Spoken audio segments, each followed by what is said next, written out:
नमस्कार छात्रों, हिंदी कालांश में आपका बहुत बहुत स्वागत है। बच्चों, हम हमेशा बहुत सारी चीजों, वस्तुओं, लोगों से घिरे हुए होते हैं, है ना?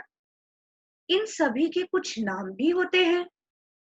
तो क्या आप जानते हैं व्याकरण की दृष्टि से इन नामों को हम क्या कहते हैं? तो बच्चों, व्याकरण की दृष्टि से इन नामों को हम संज्ञा कहते हैं। जी हाँ बच्चों, तो आज इस कालांश में हम संज्ञा के बारे में और अधिक जानकारी हासिल करेंगे। तो आइए अब हम संज्ञा की शुरुआत करते हैं।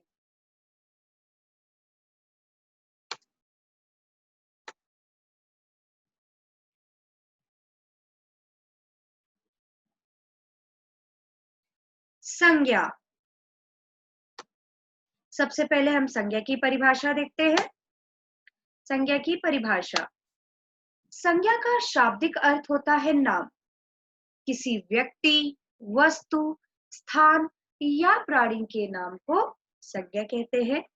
उदाहरण, एपीजे अब्दुल कलाम, रामायण, हिमालय पर्वत। अब संज्ञा के 5 भेद होते हैं। अब इन भेदों के बारे में हम देखते हैं। सबसे पहला है व्यक्तिवाचक संज्ञा, जातिवाचक संज्ञा, भाववाचक संज्ञा, समूहवाचक संज्ञा और द्रव्यवाचक संज्ञा। तो बच्चों, संज्ञा के इन 5 भेदों के बारे में आइए हम और अधिक जानते हैं। सबसे पहला व्यक्तिवाचक संज्ञा, जिस शब्द से किसी एक विशेष व्यक्ति, वस्तु या स्थान का बोध हो, उसे व्यक्तिवाचक संज्ञा कहते हैं। व्यक्तिवाचक संज्ञा के कुछ उदाहरण इस प्रकार है। रमेश बाहर खेल रहा है, महेंद्र सिंह धोनी क्रिकेट खेलते हैं, मैं भारत में रहता हूं, महाभारत एक महान ग्रंथ है, अमिताभ बच्चन कलाकार है। तो इन उदाहरणों में आपने देखा कि यहाँ पर विशेष नाम मौजूद है, इसीलिए इन्हें हम व्यक्तिवाचक संज्ञा कहते हैं। अब हम दूसरे भेद की तरफ बढ़ते हैं, जातिवाचक संज्ञा। जो शब्द किसी व्यक्ति, वस्तु या स्थान की संपूर्ण जाति का बोध कराते हैं, उन शब्दों को जातिवाचक संज्ञा कहते हैं। जातिवाचक संज्ञा के अन्य उदाहरण कुछ इस प्रकार हैं। स्कूल में बच्चे पढ़ते हैं, बिल्ली चूहे खाती है, पेड़ों पर पक्षी बैठे हैं। तो बच्चों, इन उदाहरणों में आपने देखा कि यहाँ पर विशेष नाम न देकर बल्कि उसकी संपूर्ण जाति का बोध किया जा रहा है, इसीलिए इसे हम जातिवाचक संज्ञा कहेंगे। आगे बढ़ते हैं हम भाववाचक संज्ञा। जो शब्द किसी व्यक्ति अथवा वस्तु की अवस्था, दशा या भाव का बोध कराते हैं, उन शब्दों को भाववाचक संज्ञा कहते हैं। भाववाचक संज्ञा के कुछ उदाहरण इस प्रकार हैं। ज्यादा दौड़ने से मुझे थकान हो जाती है, लगातार परिश्रम करने से सफलता मिलेगी। यहाँ पर थकान और सफलता भावों को व्यक्त कर रहे हैं, दशा को व्यक्त कर रहे हैं, इसीलिए ये भाववाचक संज्ञा कहलाएंगे। अब भाववाचक संज्ञा को हम जातिवाचक संज्ञा से, क्रिया से, विशेषण से और सर्वनाम से भी, इनके शब्दों से भी हम भाववाचक संज्ञा में परिवर्तन करते हैं। तो आइए हम देखते हैं संज्ञा, सर्वनाम, विशेषण व क्रिया से भाववाचक संज्ञा में परिवर्तन। तो सबसे पहले जातिवाचक संज्ञा से भाववाचक संज्ञा बनाना। मनुष्य मनुष्यता, मित्र मित्रता, प्रभु प्रभुता, बच्चा बचपन। अब सर्वनाम से भाववाचक संज्ञा बनाना। सर्व सर्वस्व, पराया परायापन, अपना अपनापन, निज निजत्व।